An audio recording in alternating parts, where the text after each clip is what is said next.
নমস্কার বন্ধুরা, চন্দনা কুকিং স্টাইলে সকলকে স্বাগত। আজ চলে এসেছি একেবারে নিরামিষভাবে গরম গরম ফুলকপির চপ রেসিপি নিয়ে। শীতকাল হোক বা যে কোনো সময় সন্ধেবেলা মুড়ির সাথে এরকম গরম গরম চপ হলে কিন্তু সত্যি অসাধারণ লাগে। সবার প্রথম একটা ফুলকপিকে ঠিক এরকম ছোট ছোট টুকরো করে কেটে নিয়ে গরম জলে খুব ভালো করে ধুয়ে নিয়েছি, যাতে করে ফুলকপিটা খুব ভালো করে পরিষ্কার হয়ে যায়। তারপরে একটা কড়াইয়ের মধ্যে দিয়ে দিলাম 4টে শুকনো লঙ্কা, 1 চামচ গোটা জিরে আর 1 চামচ গোটা ধনে। এবার এগুলোকে শুকনো খোলায় একটু ভেজে নেব। ঠিক এরকমভাবে ভাজা হয়ে গেলে এবার নামিয়ে রাখবো, তারপর ঠান্ডা হলে গুঁড়ো করে নেব। এবার কড়াইয়ের মধ্যে আরও 1.5 টেবিল চামচ সরষের তেল দিয়ে দিলাম সামান্য একটু হলুদ, আর দিয়ে দিচ্ছি সামান্য একটু গোটা জিরে ফোড়ন। এবার এই তেলের মধ্যে কেটে ধুয়ে রাখা ফুলকপিগুলোকে ভেজে নেব।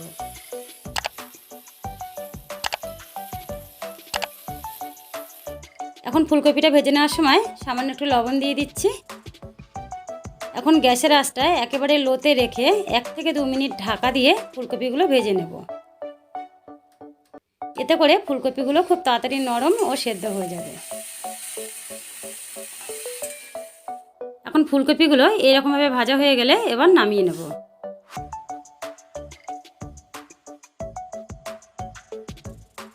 এখন এই কড়াইয়ের মধ্যেই আবার দিয়ে দিলাম 1.5 টেবিল চামচ সরষের তেল।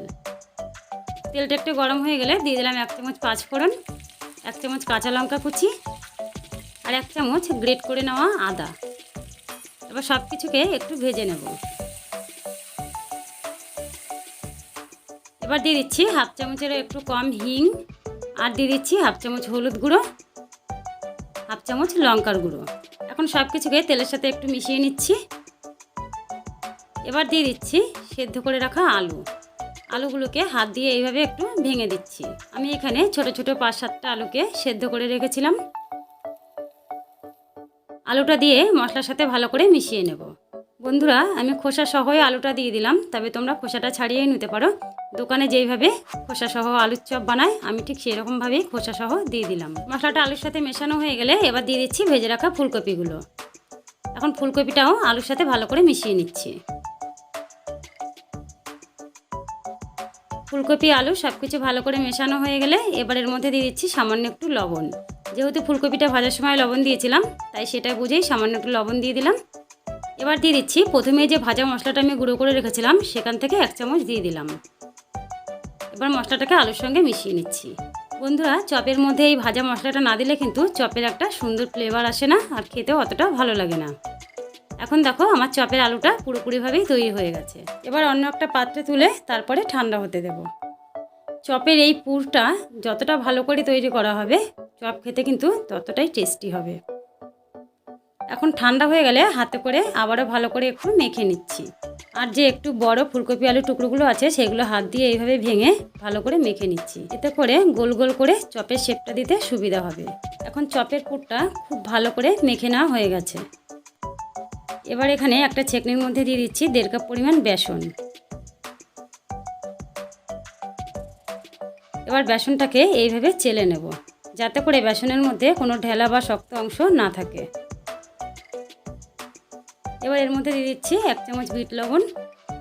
এখানে বিট লবণ দিলে কিন্তু চপটা খেতে বেশি ভালো লাগে। আর দিয়ে দিচ্ছি 1/2 চামচেরও একটু কম হলুদ গুঁড়ো। এবার অল্প অল্প করে জল দিয়ে বেসনটাকে মেখে নেব। একবারে বেশি জল দেবো না, তাহলে পাতলা হয়ে যাবে, তাই অল্প অল্প করে জল দিয়ে একটা ব্যাটার তৈরি করে নেব।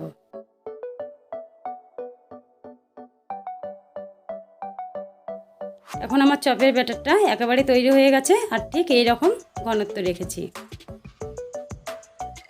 এবার ফুলকপি আলুর পুরটা এইভাবে অল্প অল্প করে হাতে নিয়ে একটা গোল শেপ দিয়ে নিচ্ছি। তারপরে একটা ক্যারি প্যাকেটের ভেতরে এইভাবে চপের পুরটা দিয়ে হাত দিয়ে একটু চেপটে দিচ্ছি। তারপরে এইভাবে একটু গোল করে নিচ্ছি। ঠিক এইরকমভাবে চপের শেপ দিয়ে নিয়েছি। একইভাবে একটু একটু করে আলু নিয়ে এইভাবে হাত দিয়ে গোল করে চপের শেপ দিয়ে নিচ্ছি।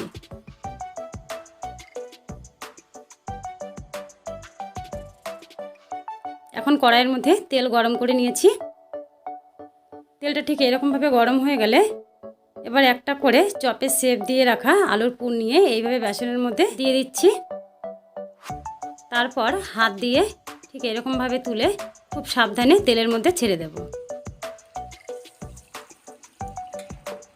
চপগুলো হাত দিয়ে তেলের মধ্যে ছাড়তে অসুবিধে হলে হাতা দিয়ে এইভাবে বেসন মেখে তারপর তেলের মধ্যে ছাড়তে পারো।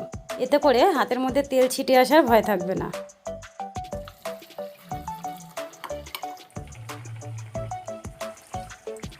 এখন এক পিঠ ঠিক এরকমভাবে ভাজা হয়ে গেলে এবার উল্টে দিচ্ছি। আর এখন দেখো চপগুলো কত সুন্দর ফুলে উঠেছে। এখন দু পিঠই ভাজা হয়ে গেছে, এবার তুলে নিচ্ছি।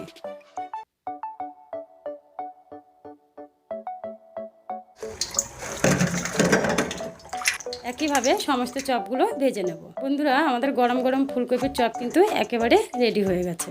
ভিডিওটি ভালো লাগলে প্লিজ একটি লাইক করবে আর চ্যানেলটি সাবস্ক্রাইব করে পাশে থাকার জন্য অনুরোধ করছি। আজকের মতন এই পর্যন্তই, ধন্যবাদ।